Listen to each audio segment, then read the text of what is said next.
séance est organisée avec l'Association des Amis de Benjamin Péret, fondée en 1963 pour défendre la mémoire du poète, diffuser ses idées et aider à la publication de son œuvre inédite. Il n'y a qu'une merveille sur la terre.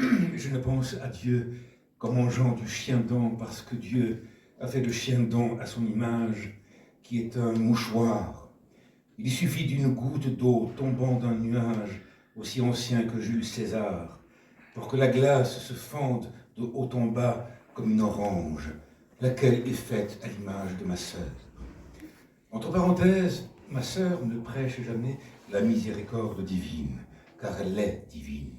Divine, te dis-je, divine comme une mouche sur un arbre de 90 mètres de diamètre, divine comme une soucoupe de mica, divine comme une hippopotame de 4 siècles, divine comme un ivrogne sur le Mont Blanc, divine comme moi, qui suis son frère de temps en temps.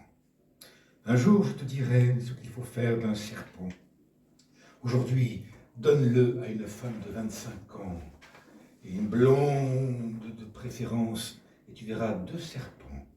Donne les 2 serpents à un curé, et tu verras le pape mourir d'une fluxion de poitrine. Passagers de seconde classe et leurs cheveux. J'y cours. Où courez-vous? Nulle part. Moi aussi. Alors. On passe du poste Capitao Vasconcelos à la forêt comme de n'importe quelle maison des villes. On sort dans la rue. On la trouve partout, silencieuse et sombre, grande gueule, prête à se refermer sur l'intrus. Comparée à la forêt tropicale, la forêt française la plus dense fait l'effet d'un parc agencé par le nôtre. Ici, tout rappelle les époques géologiques révolues d'où l'homme était encore absent. C'est un grouillement silencieux et obscur de végétaux qui s'entretuent, s'écrasent, s'étouffent, périssent et ressuscitent dans d'autres espèces.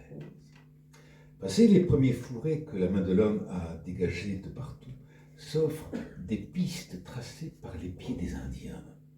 La plupart s'arrêtent cependant à bout de souffle, 200 mètres plus loin, devant l'impénétrable taillis où vont trébucher sur un amas de troncs pourris, en bordure desquels croissent quelques fleurs à l'aspect inquiétant de tranches de foie de veau, avariées, nimbées d'un nuage de moucherons qui les délaissent sur le champ pour le visage du curieux penché au-dessus d'elles.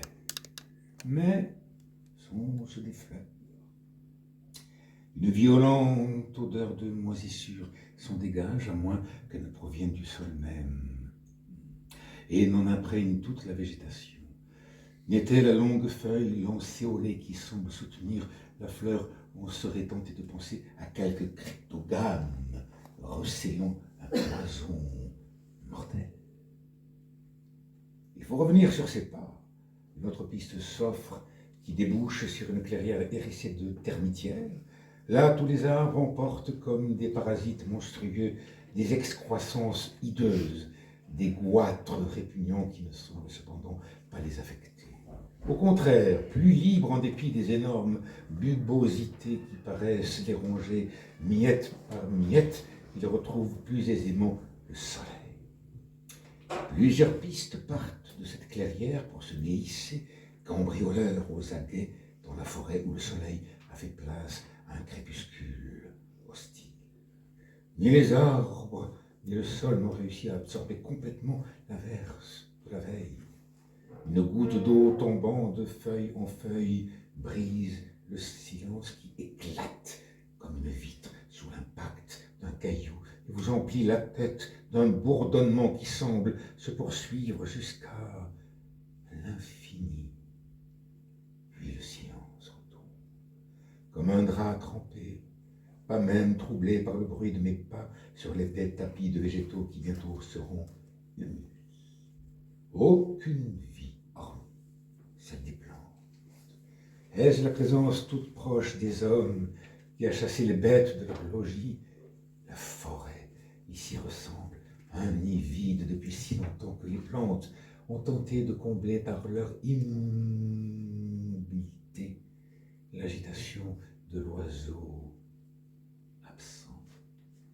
Et toujours cette pénombre suspecte, où toutes les feuilles luisent d'un vert obscur, comme si l'absence de lumière ne permettait à la végétation que des tons propres à l'ombre et des susceptibles de l'accentuer.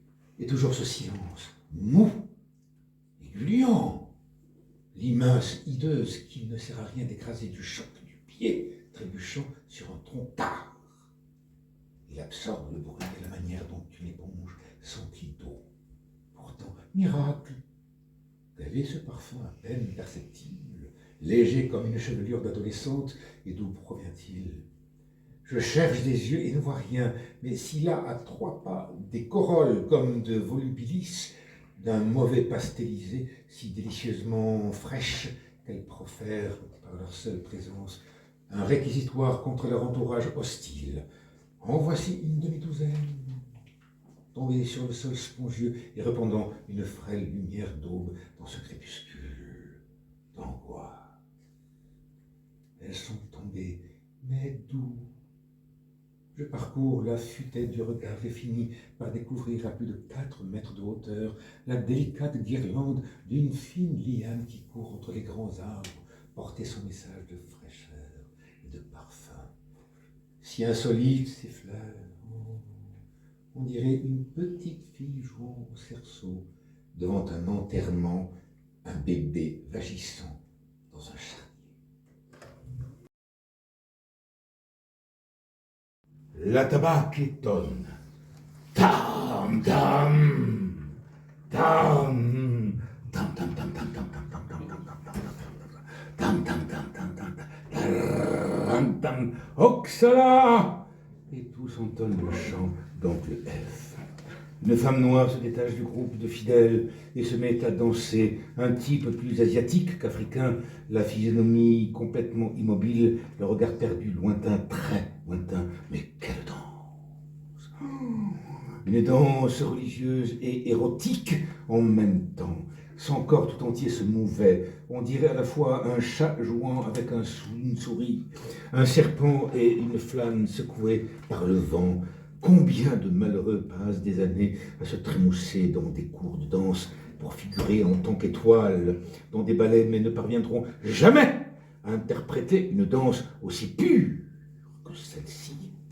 C'est probablement la seule réellement belle que j'ai vue de toute ma vie. Sur n'importe quelle scène d'Europe, cette danseuse innée aurait obtenu un succès triomphal sans précédent. Joséphine Baker, elle-même, n'est qu'une réplique affadie de danseuse de candomblé et de la macumba. Oh.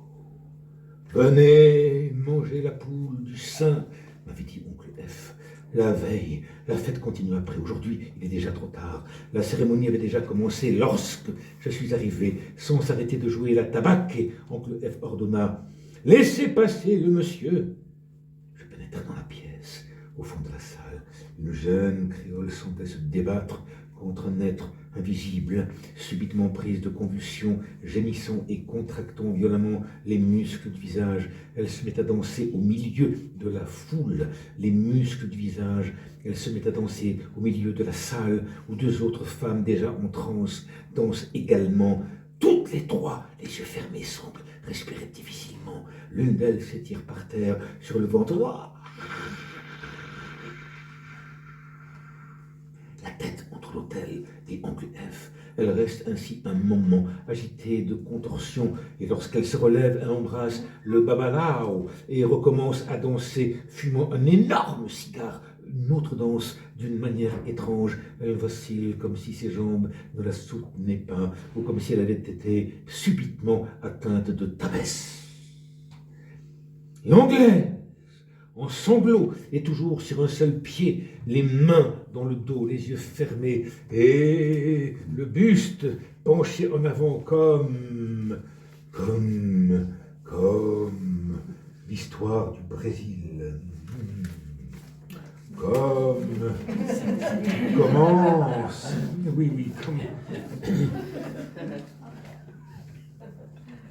commence à marteler le sol de son pied en sautillant, chancelante, titubante. Le tabac et la gogo redoublent d'énergie. Les cantiques se succèdent les uns aux autres.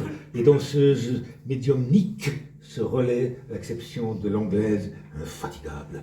Il y a un certain moment, 6 filles de saints dansent en même temps. L'une d'elles, obèse, avait attiré mon attention lors de mon entrée dans la pièce, en raison de sa corpulence et de sa démarche pesante. À l'heure de la descente du sein, je suis très étonné de l'avoir dansé avec une extraordinaire légèreté. Excusez-moi. Voilà. L'histoire du Brésil, de l'abolition de l'esclavage à la fin de la guerre, est presque exempte d'agitation ouvrière. Il convient d'en rechercher la raison dans le très faible niveau atteint par l'industrie avant la guerre et par suite dans la conscience de classe très diffuse du prolétariat brésilien. S'il y a lieu de bien noter pendant toute cette période qu'une seule révolte populaire, celle des équipages de la marine de guerre qui comportait une forte proportion de Noirs. Cette révolte fut provoquée par les mauvais traitements que les marins subissaient. Le moindre manquement à la discipline était puni de centaines de coups de fouet. Les marins qui montaient 2 des plus puissants cuirassiers du monde à l'époque constituèrent un comité d'action qui lança un manifeste appelant à la révolte. Celle-ci éclata le 22 novembre 1910. Le chef élu fut un noir, João Cândido Felisberto, qui s'entoura d'un état-major également élu par les équipages, où ne figurait aucun homme possédant une grande grade supérieure à celui de second maître. Oh, les officiers furent chassés et ceux qui résistèrent exécutés. Les équipages sommèrent ensuite le gouvernement de les amnistier et de supprimer les châtiments corporels sous peine de bombardement de la ville de Rio de Janeiro, dans le port de laquelle les navires étaient ancrés. Le gouvernement capitula, faute de moyens de leur résister. Mais, après avoir désarmé les navires, le gouvernement provoqua une nouvelle révolte 15 jours plus tard et à la faveur de celle-ci arrêta tous les chefs du premier mouvement. Plus de 1000 marins furent déportés dans les forêts et y périrent. Les chefs furent soumis à un régime de torture et de détention renouvelé de l'Inquisition, régime qui dura 2 ans jusqu'à la comparution de quelques survivants devant un conseil de guerre qui les acquitta au moment même où le gouvernement, n'ayant plus rien à craindre d'eux, les amnistiait. Cependant, leur sacrifice n'avait pas été inutile, car les châtiments corporels ne réparurent jamais.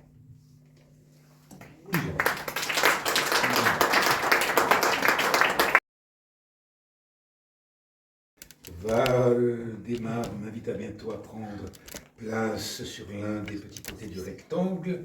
Un banc recevait les futurs adversaires. Sur un coup de sifflet du maître de cérémonie, les musiciens entamèrent un air fortement rythmé. Un second sifflement et 2 hommes, un mulâtre à puissante musculature et un grand noir souple comme un brin d'osier, vinrent s'accroupir tout contre la barrière face aux joueurs de berimbau. Immobiles, ils attendaient le 3e coup de sifflet qui devait inciter le noir à se redresser lentement avec des mouvements de chat qui s'éveille. À une cadence de ralenti cinématographique, tout en accompagnant du corps le rythme de la musique, il entreprit une sorte de danse qui tenait à la fois du pas de l'ours quant à la pesanteur apparente et de la démarche des grands singes sous le rapport de la souplesse. Le mulâtre, cependant, s'était négligemment retourné et soudain, pivotant sur une main, s'étendit tel un ressort parallèle au sol, vers le noir qui esquiva le croc en jambe, c'est-à-dire le croc en jambe. et sur une main également tourna décrivant au-dessus de l'autre un demi-cercle, un instant tangent à la tête de son partenaire. Un ballet éblouissant commença, mais était-ce un ballet ou un rituel? L'attitude hiératique du mulâtre, le visage rayonnant de béatitude du noir, inclinait à penser qu'on assistait au prolongement de quelque cérémonie religieuse. J'avais déjà vu ces airs recueillis sur des visages de danseurs qui allaient bientôt être possédés par quelque divinité Yoruba, d'où leurs ancêtres avaient été arrachés. Oh, cette manière de se mouvoir, où la rigidité du soldat au maniement d'armes alternait avec une ondulation de feuillage agitée par une brise légère, ne m'était pas inconnue. Je l'avais déjà remarqué dans ces mêmes fêtes religieuses, mais ici, rien dans l'assistance ne rappelait la ferveur des fidèles. Seuls les joueurs en avaient conservé un vestige et comme une habitude. Le ballet continuait sans que rien pût permettre de prévoir la succession des figures. Deux mantes religieuses en attitude spectrale se faisaient face un instant. Le mulâtre, esquivant un coup de pied virtuel, venait de se jeter sur les mains, voltigeait et se recevait sur les pieds tout en retouchant d'un orteil l'épaule de l'autre qui rampait avec des mouvements rapides et saccadés de lézard. On les voyait ensuite noués l'un à l'autre et dessinant pendant la durée d'un éclair une fleur, s'épanouissant puis se fanant et perdant ses pétales. Succédait une scène sauvage. Deux bêtes s'épiaient, rampaient l'une vers l'autre, s'approchaient, se reculaient, se mesuraient, se retournaient avec l'exaspérante lenteur du paresseux. Et soudain, le noir se redressait d'un bond, s'envolait et décochait un léger coup de pied au derrière du mulâtre, dont la parade se terminait en culbute. Et tous deux désormais debout tournaient alors l'un autour de l'autre, singes enfermés dans leur cage. Puis, d'une seule détente, l'un renversait son mouvement, plongeait sur le sol en administrant à l'autre un coup de pied qui s'acheva en caresse. Un athlète blond de haute taille qui a défié un noir sec et noueux leur a succédé. Et le ballet reprend. C'est la rapidité d'un assaut de fleuret au plus vif, de l'engagement alternant avec des gestes onctueux de sacerdote officiant. Le spectateur tombe dans une distraction si complète que l'entourage disparaissant, il aboutit à un état de rêverie d'où le monde matériel s'enfuit à tire-d'aile. Les deux partenaires finissent par perdre toute consistance et se dégagent de l'univers physique dont ils sont cependant pour l'heure le panache le plus ondulant, tant l'aisance de leurs attitudes touche à la perfection et la légèreté de leurs mouvements semble étrangère à la nature. On accède au cœur même d'un rêve, les adversaires possédant cette agilité étrangère à tout effort, dont chacun est susceptible lorsque le sommeil le possède, et qui, le soleil levé, porte cependant l'inconséquent à accuser d'irréalité les images de la nuit. Bravo. Vous avez... oui, il y a d'autres sièges qu'on va...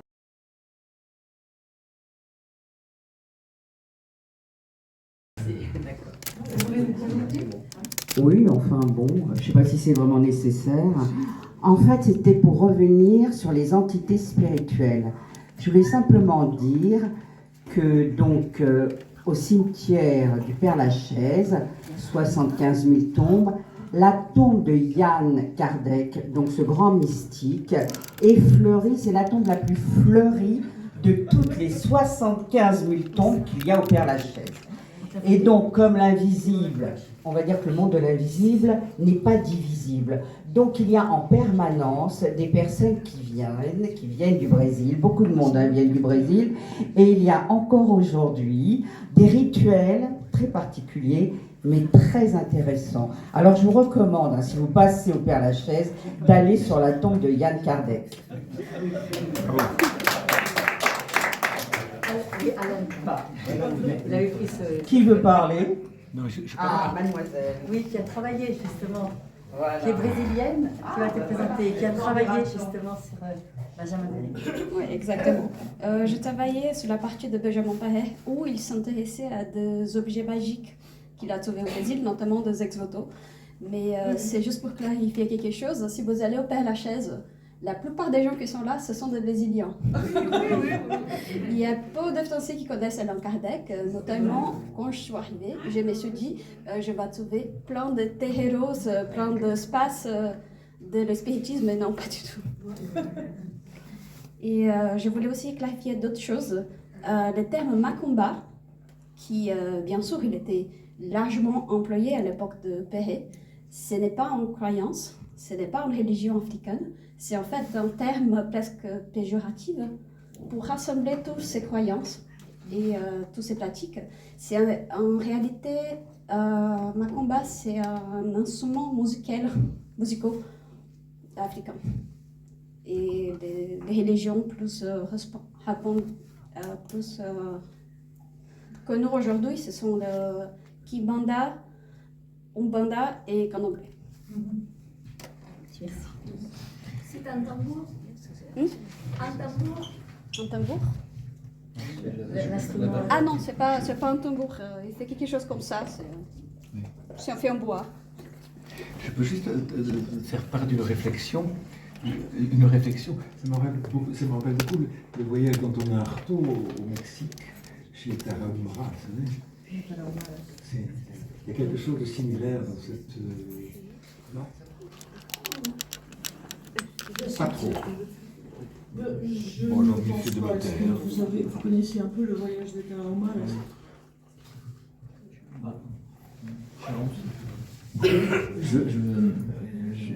Je sais pas si je peux me... Je pense pas que ce soit du mémoire. Je pense qu'effectivement, Artaud était plus dans une quête spirituelle aussi. Ce qui n'est pas le... Je pense que Péret, il est plus effectivement déjà habité par... voilà, c'est ça. Un point de vue, mais peut-être dans l'écriture, et il y a une certaine quand même... C'était au Mexique, non? Oui, c'est au Mexique, oui. Tout à fait. En fait, il est intéressé par l'expérience du peyote, c'est-à-dire par les drogues hallucinatoires, et ce qui n'a jamais intéressé Péret. C'est juste une question, une réaction à votre phrase, à votre élément conclusif. C'est quand même, ces poètes ne sont pas si innocents que ça, et les mots ne sont pas comme ça aussi légers, puisque je ne connais pas spécialement très Péret, mais ensuite il est allé faire la guerre d'Espagne. Donc ce monsieur avait des convictions bien accrochées aux tripes et pouvait aller. Donc cette philosophie qui paraît légère, c'est danger les choses. Voilà. C'est ironique.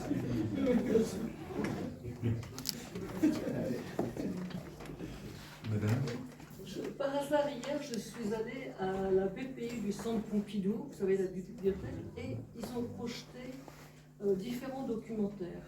Et j'ai eu la chance de découvrir un documentaire qui doit se situer à peu près à la même époque sur les rites à Haïti, fait par Maya de Rennes. Une splendeur.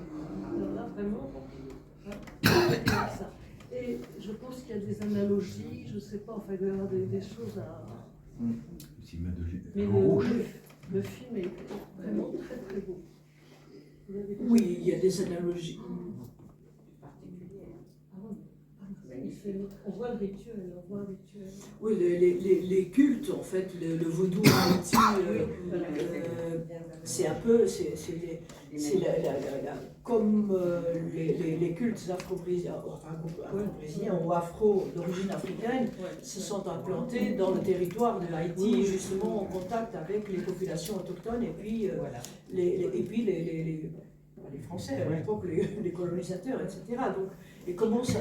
Donc ça se passe de manière différente en fonction du contexte où cela se passe. Naturellement, à Cuba, par exemple, l'expérience des cultes d'origine africaine prennent, mais en même temps, il y a un certain dénominateur commun. Il y a toujours la transe de possession, il y a toujours les cantiques, il y a toujours les entités incorporées. Donc il y a bien des ressemblances, mais il y a naturellement des expressions locales ou régionales. Parce qu'au Brésil, justement, la macumba, par exemple, parfois le terme désigne la magie noire, tout simplement. Mais à Rio, à un moment, il a représenté les religions d'origine africaine.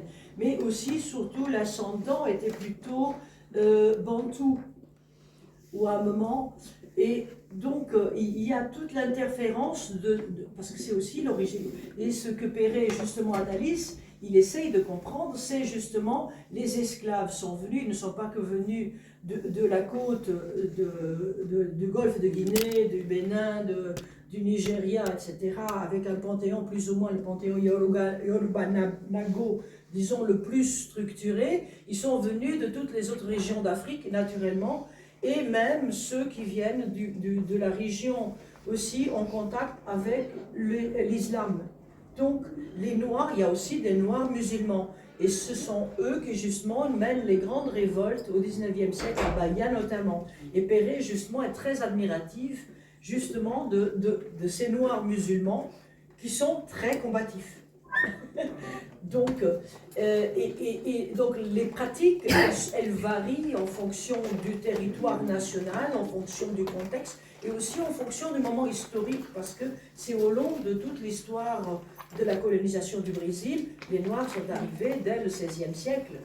Donc même si c'est au XVIIe que la traite prend des proportions plus importantes, mais donc jusqu'en 1850, il y a encore des esclaves qui arrivent, malgré l'interdiction du trafic.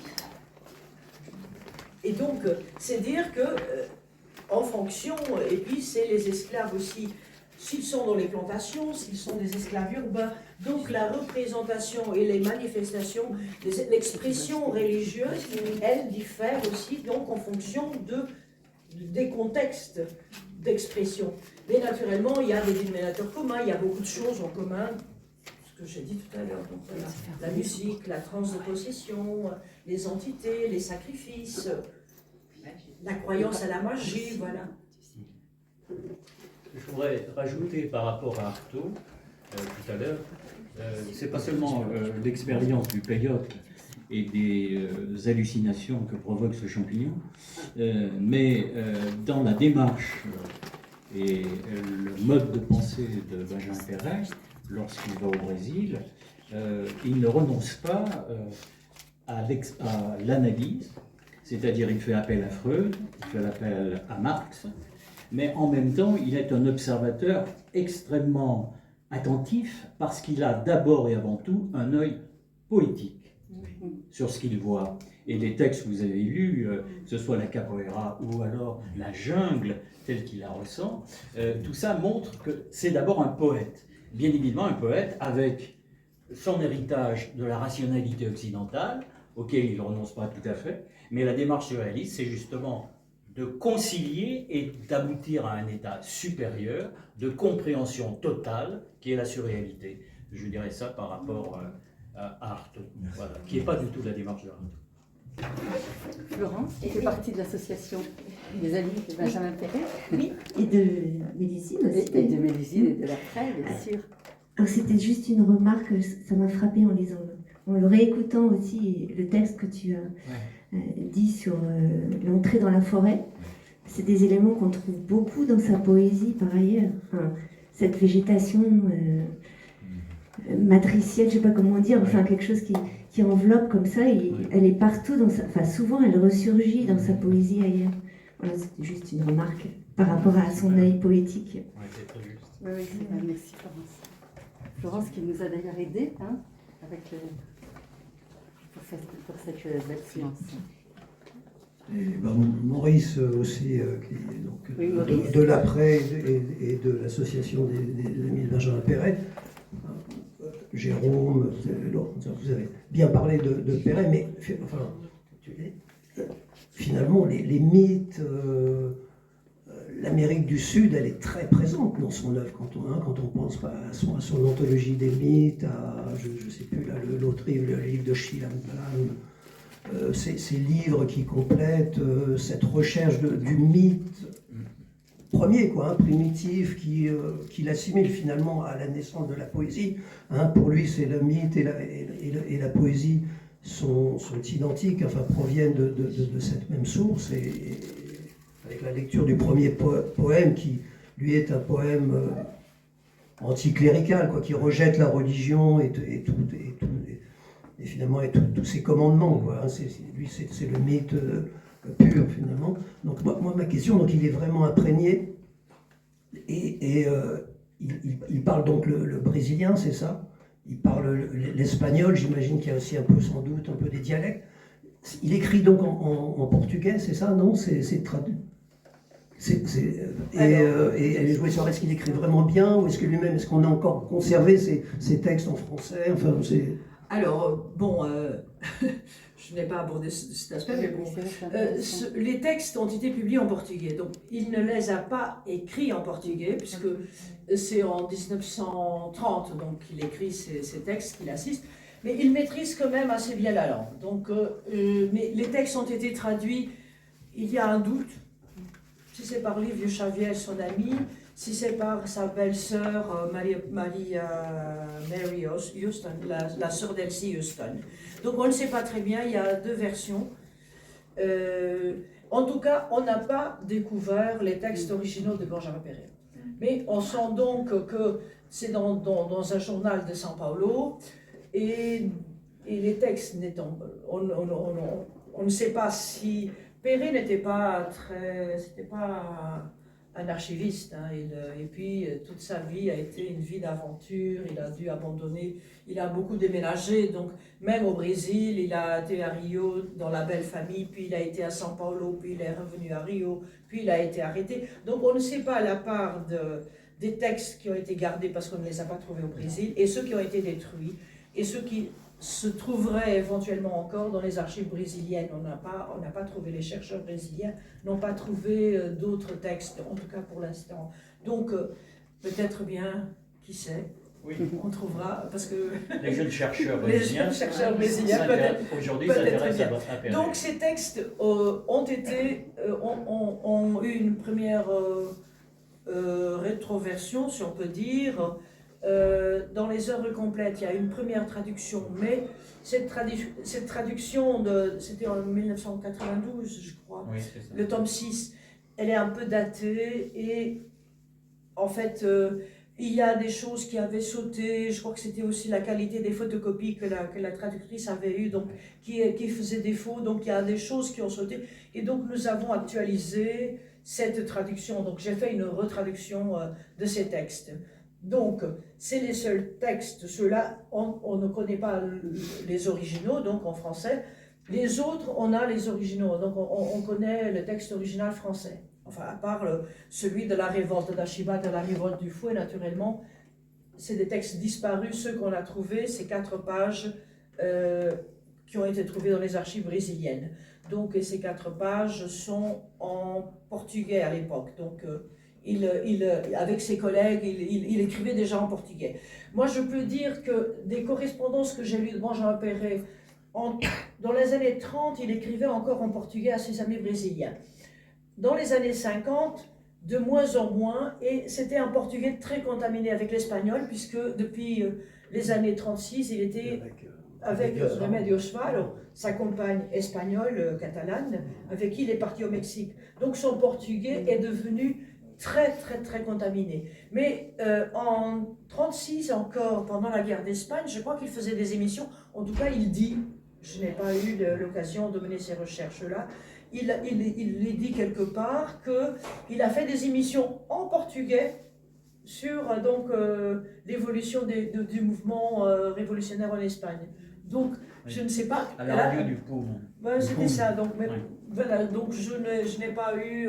mais il le dit. Oui, il le dit. Oui. Il dit qu'il a fait des émissions en portugais. Mais donc, au fur et à mesure qu'il écrivait la correspondance avec ses amis brésiliens elle n'est pas très longue, donc, et à partir d'un certain moment, il écrivait plutôt en français. Dans les années 50, c'est plutôt en français qu'il écrivait, et plus en portugais. Et pour rebondir, lui-même était traducteur.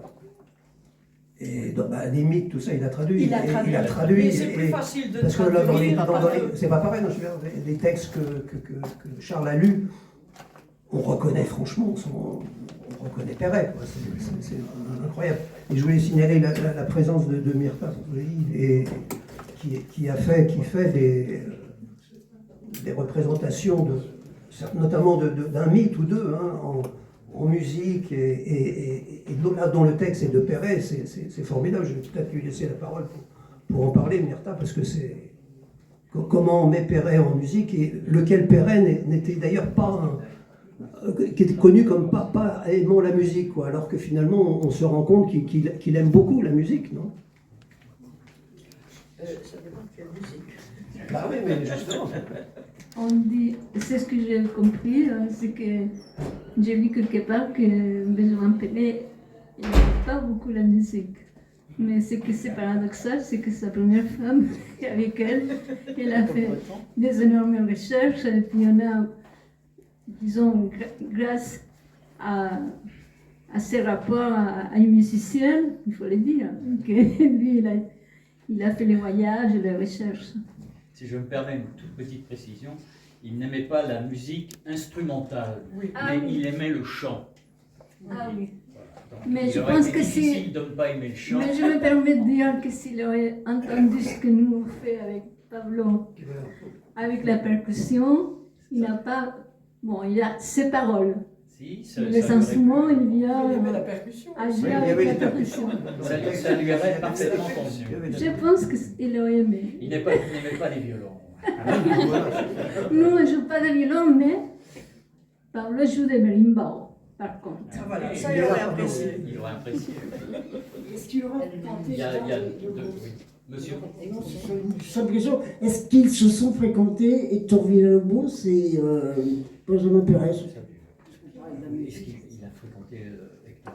Oui, mais pas plus longtemps que ça, parce qu'entre-temps, quand il est parti au Brésil, Villalobos est resté en France. Quand il est revenu, donc Villalobos avait plutôt une position plus ou moins officielle quelque part, donc, et Perret était un peu marginal par rapport à toute l'institution.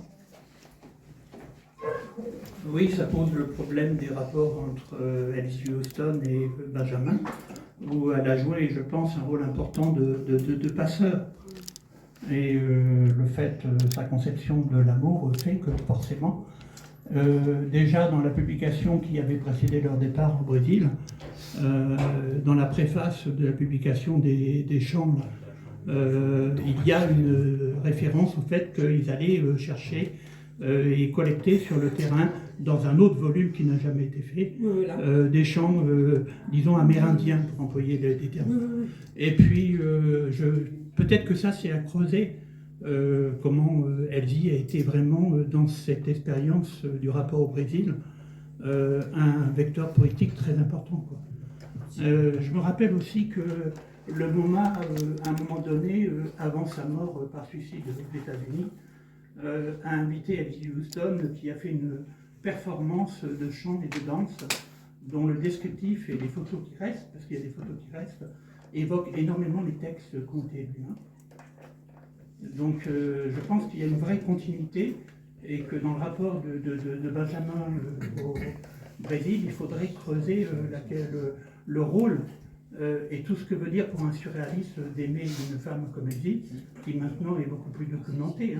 C'est beaucoup plus documenté, surtout par les États-Unis, peu en France, serait une piste intéressante. Oui, oui, tout à fait. Naturellement, c'est la rencontre avec Elsie Houston qui lui a permis de partir au Brésil. Donc, Elsie Houston est une cantatrice de culture métisse aussi. Donc, quand elle travaillait en Europe, elle chantait des pièces du répertoire justement du candomblé et de la macumba. Elle met en scène justement les cantos de Shango et d'autres chants des entités mythologiques des orishas. Donc c'est quelqu'un qui plonge dedans, et naturellement Benjamin Perret est sensible, puisqu'il est dans une relation affective amoureuse, et donc il est sensible, il est perméable à tous les souffles du monde et du monde afro-brésilien, puisque Rio de Janeiro est une ville qui respire quand même la culture d'origine africaine, puisque c'est à Rio qu'ils arrivent. Pas São Paulo. São Paulo, c'est à Rio. Et donc, entre-temps, Elsie Houston avait mené des recherches qui avaient donné ce livre, Les chants populaires du Brésil. Je crois que c'est... On avait vu... Oui, c'est ça. Donc, au début, j'avais mis... Oui, tu l'as mis sur une... Oui, voilà, j'avais... Enfin, sur Voilà, voilà. les chants... voilà, et ici, il y a des chants... Ça a été publié en 1930, c'est-à-dire les recherches avaient été menées avant qu'elles ne repartent au Brésil. Et donc, il y a déjà des chants de Macumba là-dedans, dans ce livre. Il y en a 2 en tout cas. Et puis, elle continue à mener ses recherches. Et dans le projet global du couple, il y avait des recherches musicologiques sur les cultes d'origine africaine, mais aussi sur les peuples indigènes, sur les cultures indiennes du Brésil. Et là, naturellement, ils n'ont pas pu voyager, ils n'ont pas fait. Donc. Mais Elsie a continué, et justement, elle était en contact avec notamment Mário de Andrade, qui était un grand ethnomusicologue, l'écrivain brésilien, l'auteur de Macunaíma, et qui était un grand connaisseur justement de la culture noire. Et Elsie était en contact avec lui, donc avec tous ces gens liés à la musique, et à la musique ethnographique notamment, ou à la musique ethnologique. Par exemple, lorsqu'ils vont dans les terreiros, ils vont toujours accompagnés de musiciens. Donc, parce qu'Elsie Houston, justement, du fait qu'elle a enregistré des disques, elle avait des musiciens locaux, enfin de Rio, de São Paulo, mais notamment de Rio. Et c'est ces musiciens-là qui étaient justement, qui connaissaient toute cette musique, tout ce monde, cet univers mythologique, musical et autres, qui accompagnaient donc le couple, et souvent, Elsie accompagnait son mari dans les visites au terreiros, lorsqu'ils assistaient au culte. Donc, c'est toujours en compagnie de musiciens, et notamment donc liés à la culture afro-brésilienne, ça c'est clair. Et donc, elle a joué un rôle très important. Le couple se sépare en 1934, mais depuis 1932-1933, ils sont plus ou moins séparés. Donc, les trajectoires vont se séparer. Elle va vivre en France, mais puis aux États-Unis, puisqu'elle est d'origine aussi américaine, son père étant américain. Et c'est là qu'elle se suicide en 1943. Et elle dit qu'à un moment, elle doit baisser le niveau de ses prestations, puisque le public demande des choses plus simples et pas sophistiquée, comme elle avait quand même c'était quand même une érudite, quoi, Elsie Houston. Donc, elle dit qu'elle devait un peu baisser le niveau de ses prestations pour cause d'acceptation du public, voilà. Que Perret n'était pas allé directement vers l'horizon indien de la culture, mais qu'il a retrouvé finalement un Brésil moderne, un Brésil politique, un Brésil néo-africain, etc. Je me demandais, est-ce que ce n'était pas un peu un acte manqué réussi? Est-ce que ce n'était pas un autre, quelque chose qui nous ferait plus réfléchir à la façon de retrouver un horizon indien de la culture, mais à l'intérieur même de la culture ou de la modernité ou de l'histoire politique ou de l'histoire de la chanson? Ou est-ce que c'est simplement qu'il a été, finalement, il était incapable d'aller au-delà de sa propre culture politique et surréaliste, artistique, etc., et de casser vraiment les amarres pour aller plus loin? Voilà. Je crois que, comme on a dit, aucune personne, enfin presque personne n'arrive à se départir de sa propre culture d'origine. Je dirais on fait des pas. Et je crois que Perret a été de ceux qui a été quand même peut-être le plus loin du point de vue des surréalistes, en tout cas des surréalistes français. En tout cas, pourquoi il n'est pas allé du côté de l'indigène, enfin des peuples indiens? Mais en fait, au départ, c'était son souhait. Mais simplement, les projets, ça impliquait quand même beaucoup de moyens financiers. Et donc, ça impliquait techniciens pour les films et toute une équipe. Et voyons un peu, parce que Perret n'avait pas l'appui d'une institution comme Lévi-Strauss l'aura quelques années plus tard. Hein, Lévi-Strauss sera à la fondation de l'Université de São Paulo, il sera à l'Université de São Paulo, donc il y a l'État de São Paulo, il y a toute l'institution qui appuie. Donc c'est institutionnel. Perret était un poète, il ne faut pas l'oublier. Donc, c'est sans le sou, jamais. Et sans le sou, jamais. Donc, il a essayé, et donc la lettre, il entre en contact avec l'ambassadeur de France pour demander justement l'autorisation pour pouvoir, parce qu'on n'entrait pas dans le territoire indigène comme, parce qu'il faut, aujourd'hui encore, on ne va pas dans les territoires indigènes facilement. Il faut voyager, il faut faire des milliers de kilomètres. Donc, il fallait les autorisations des gouverneurs des États. Il a réussi à avoir certaines autorisations, des autorisations. Simplement, il fallait les moyens financiers pour un voyage et pour tout ce qui de voyage de gens, de matériel et autres. Et puis, entrer en contact avec les indigènes, c'était pas non plus autorisé, c'était pas quelque chose d'institutionnel.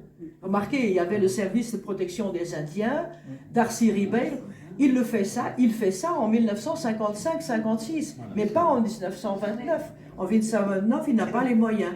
En 55-56, il est en contact avec Darcy Ribeiro, il est en contact avec Maréchal Rondon, il est en contact avec d'autres personnes, mais il voyage pratiquement tout seul aussi. Il voyage seul et il est en contact essentiellement avec Orlando Villas-Boas. Et il y a les livres sur les mythes et les légendes. Et ça, c'est en 40 qu'il... Oui, mais donc voilà. Et donc, mais de toute façon, les mythes et les légendes, il y a toute une bibliographie déjà. Et c'est à partir de la bibliographie. Mais en même temps, donc le côté indigène, disons indigène, je me permets le terme de Benjamin Perret, il y a les mythes, oui, qu'il traduit, s'il traduit, oui. Les mythes brésiliens, il y a environ 16 ou 17 qu'il traduit pour la plupart, parce que certains existaient déjà en France. Publié après sa mort, non? C'est ça, en 60. 1960. Mais donc, c'est en 55-56 qu'il peut accomplir une partie de ce qu'il aurait voulu faire en 1929. Voilà, c'est ça. Écoutez, merci mille fois. On va peut-être continuer donc en haut, autour d'un verre.